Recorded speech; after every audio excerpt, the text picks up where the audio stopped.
ਬਾਬੂਸ਼ਾਹੀ ਦੇਖ ਰਹੇ ਹੋ ਤੁਸੀਂ। ਅੱਜ ਬੱਚਿਆਂ ਦੇ ਕੈਂਸਰ ਦੀ ਗੱਲਬਾਤ ਕਰਾਂਗੇ।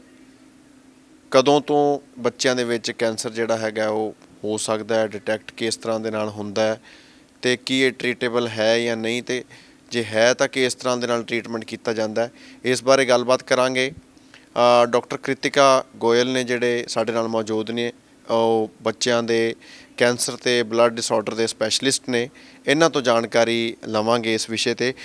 ਮੈਮ, ਬੱਚਿਆਂ ਦੇ ਕੈਂਸਰ ਦੀ ਆਪਾਂ ਗੱਲ ਕਰੀਏ ਤਾਂ ਇਹ ਕਿੰਨਾ ਕੁ ਕਾਮਨ ਹੈ ਜੀ, ਤਾਂ ਕਿਸ ਤਰ੍ਹਾਂ ਦੇ ਨਾਲ ਜਿਹੜਾ ਹੈਗਾ ਡਿਟੈक्ट ਹੁੰਦਾ है?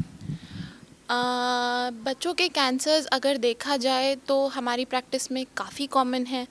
बस फ़र्क ये है कि जब हमारे बच्चे बीमार पड़ते हैं तो हम सबसे पहले कैंसर नहीं सोचते, लेकिन हमारी प्रैक्टिस में हमने देखा है कि एक साल में कम से कम 20 से 100 पेशेंट तक देखे हैं, नए पेशेंट आते हुए कैंसर के। तो बीमारी तो काफ़ी कॉमन है। बच्चों के कैंसर्स के प्रकार भी अलग अलग होते हैं। किसी को ब्लड कैंसर हो सकता है, किसी को लिम्फोमा हो सकता है, हड्डियों का कैंसर हो सकता है।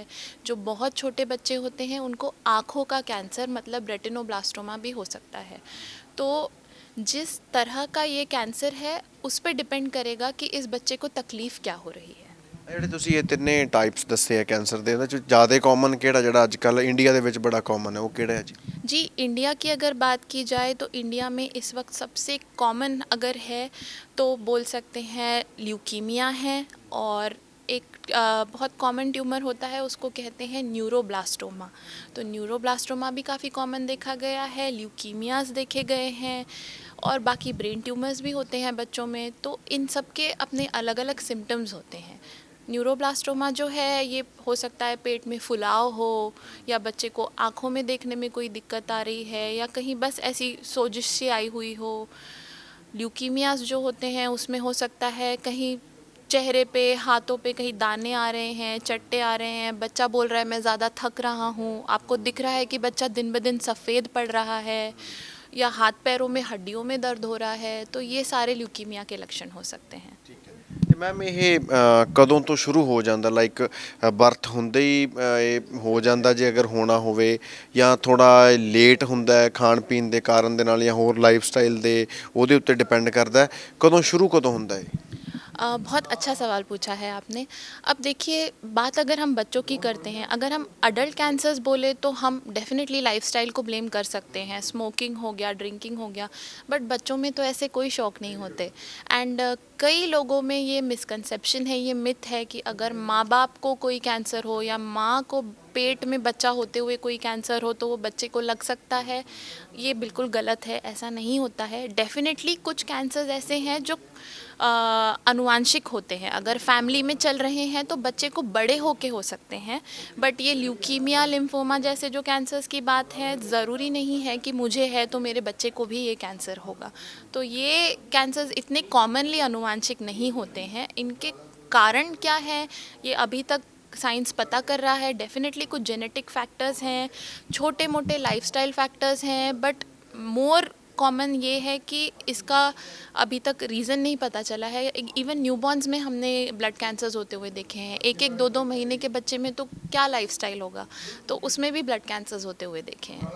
ਮੈਮ ਇਹ ਕਿਉਂਕਿ ਤੁਸੀਂ ਤਾਂ ਸਪੈਸ਼ਲਿਸਟ ਹੋ, ਤੁਸੀਂ ਤਾਂ ਤੁਹਾਨੂੰ ਪਹਿਲਾਂ ਦਾ ਵੀ ਪਤਾ ਹੋਣਾ ਕਿ ਅੱਜ ਤੋਂ 20-30 ਸਾਲ ਪਹਿਲਾਂ ਇੱਕ ਇਹ ਹੁੰਦਾ ਸੀ ਬੱਚਿਆਂ ਦੇ ਵਿੱਚ ਜਾਂ ਨਹੀਂ, ਤੇ ਅੱਜ ਕੱਲ੍ਹ ਦਾ ਤੁਸੀਂ ਦੱਸ ਹੀ ਰਹੇ ਹੋ। ਇਹ ਵਰਿੰਗ ਕਿੰਨਾ ਕੁ ਹੈਗਾ ਇਹ, ਜਾਂ ਇਹਦਾ ਇਹ ਕਾਰਨ ਹੈ ਕਿ ਪਹਿਲਾਂ ਡਿਟੈਕਟ ਨਹੀਂ ਹੁੰਦਾ ਸੀ, ਡਿਟੈਕਟ ਹੀ ਹੁਣ ਹੋ ਰਿਹਾ, ਜਾਂ ਇਸ ਪੱਖੋਂ ਇਹ ਵਰਿੰਗ ਵੀ ਹੈ ਕਿ ਪਹਿਲਾਂ ਇੰਨਾ नहीं ਹੁੰਦਾ ਸੀ ਬੱਚਿਆਂ ਦੇ ਵਿੱਚ बट ਹੁਣ ਬੱਚੇ सफ़र कर रहे हैं इस चीज़ ਨਾਲ? दोनों बातें सही हैं। एक्चुअली क्या था कि जब आज से 10 साल पहले ये बात कर लीजिए, लोगों में इतना अवेयरनेस नहीं था। अब सबके पास फ़ोन है, सबके पास इंटरनेट है। तो अब पहले ऐसा हुआ करता था कि चलो खून बार बार चढ़ रहा है, इसको कोई खून की बीमारी है, ज़्यादा थक जाता है, ये खेलता बहुत है इसलिए थक जाता है। पहले पेशेंट्स को इतनी जानकारी नहीं थी, पहले के माँ बाप हर चीज़ को इतना पढ़े लिखे नहीं थे। अब ऐसा है कि हम सबके पास इंटरनेट है, हम सबके पास इंफॉर्मेशन है। तो ये बात तो डेफिनेटली है कि आजकल की फैमिली ज़्यादा एजुकेटेड है, इसीलिए ज़्यादा पकड़ में आता है।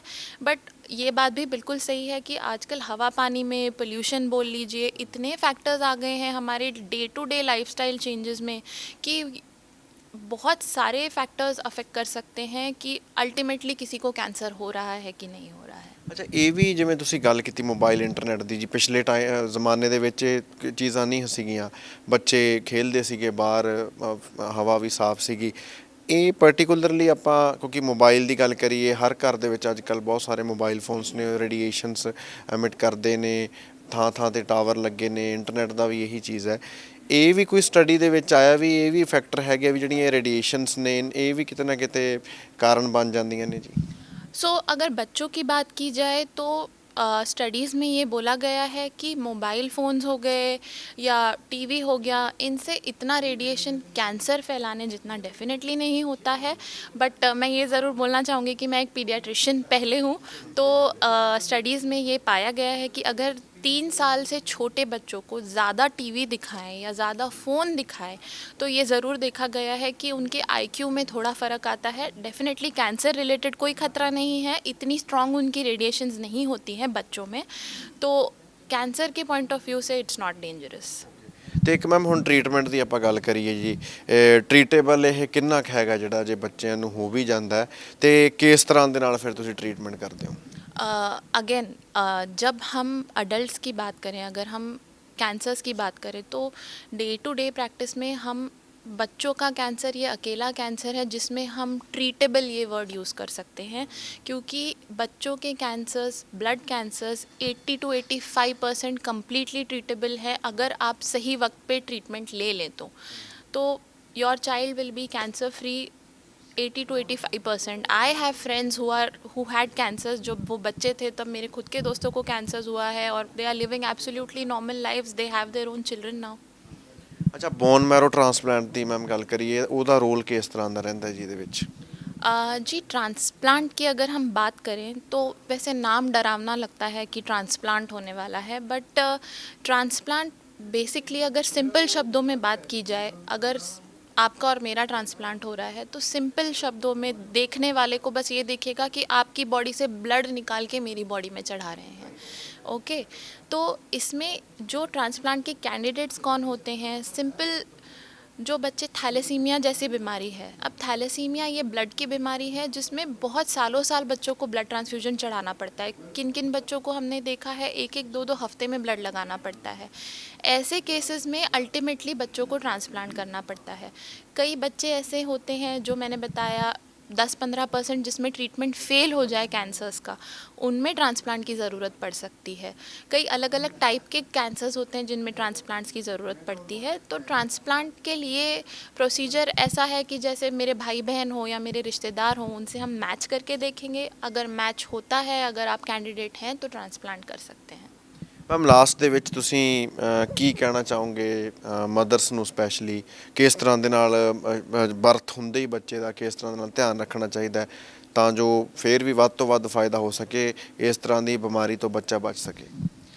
जी, मैं ये बताना चाहूँगी कि नॉर्मली ऐसा माँ बाप, आई डोंट थिंक दुनिया में कोई भी पेरेंट्स हैं जो जानबूझ के ऐसा कुछ करे कि बच्चे को इतनी घातक बीमारी हो। बट डे टू डे इसमें है कि रेडिएशंस जो होती हैं, ज़्यादा एक्सरे, सीटी स्कैन, बार बार हम आजकल ये ज़्यादा हो रहा है पेशेंट में कि भाई सर दर्द हो रहा है सीटी स्कैन करा लो, और पेट दर्द हो रहा है स्कैन करा लो, तो कम कराएं। और कुछ केमिकल्स होते हैं जैसे खेतों में पेस्टिसाइड्स होते हैं और ये सब होता है, उनसे बच्चों को बचाए रखें। और अगर आपको लग रहा है कि आपका बच्चा ज़्यादा थका हुआ रहता है, ज़्यादा सुस्त रहता है, सफ़ेद लग रहा है, या बिना कोई चोट लगे कहीं चोटें आ रही हैं, नील पड़ रहे हैं, तो ज़रूर जल्दी से जल्दी किसी पास के अच्छे बच्चों के कैंसर को और बच्चे के ब्लड डिसऑर्डर स्पेशलिस्ट को दिखाएं। ਮੈਮ ਇੱਕ ਕੀਮੋਥੈਰੇਪੀ ਬਾਰੇ ਵੀ ਦੱਸ ਦਿਓ ਜੀ, ਕਿਉਂਕਿ ਇਹ ਅੱਜ ਕੱਲ੍ਹ ਬੜੀ ਕਾਮਨ ਹੈ ਪ੍ਰੈਕਟਿਸ, ਪਰ ਛੋਟੇ ਬੱਚਿਆਂ 'ਤੇ ਕਿਉਂਕਿ ਸਟਰੋਂਗ ਬੜੀ ਹੁੰਦੀ ਹੈ, ਸੋ ਬੱਚਿਆਂ ਦੀ ਕਿੰਨੀ ਉਮਰ ਹੋਣੀ ਚਾਹੀਦੀ ਹੈ ਜਿਸ 'ਤੇ ਤੁਸੀਂ ਕੀਮੋ ਕਰ ਸਕਦੇ ਹੈਗੇ ਹੋ, ਅਤੇ ਉਹ ਸਾਈਡ ਇਫੈਕਟ ਕੀ ਰਹਿੰਦੇ ਜੀ ਇਹਦੇ? अब देखिए, कीमो तो हमने एक एक 2-2 महीने के बच्चे को भी दी है, क्योंकि अगर 1-2 महीने के बच्चे में कैंसर हो रहा है तो ट्रीटमेंट तो अल्टीमेटली कीमोथेरेपी ही है, ट्रांसप्लांट ही है। तो कीमो तो हमने सब उम्र के बच्चों को देनी ही है। बट ये ज़रूर है कि जितना नन्हा बच्चा होता है वो उसका शरीर बहुत छोटा होता है, तो वो उस कीमो को सहन करने की उसकी ताकत और जो बड़ा बच्चा है उसकी कीमो को सहन करने की ताकत डेफिनेटली अलग अलग होगी। बट ये ज़रूर है कि बच्चे के उम्र और वज़न के हिसाब से वो जितनी टॉलरेट कर सके उतनी ही कीमो उनको जाती है। बट हर बच्चे का कीमो को रिस्पॉन्स डेफिनेटली अलग अलग हो सकता है। ਠੀਕ ਹੈ ਮੈਮ, ਬਹੁਤ ਬਹੁਤ ਸ਼ੁਕਰੀਆ ਜੀ।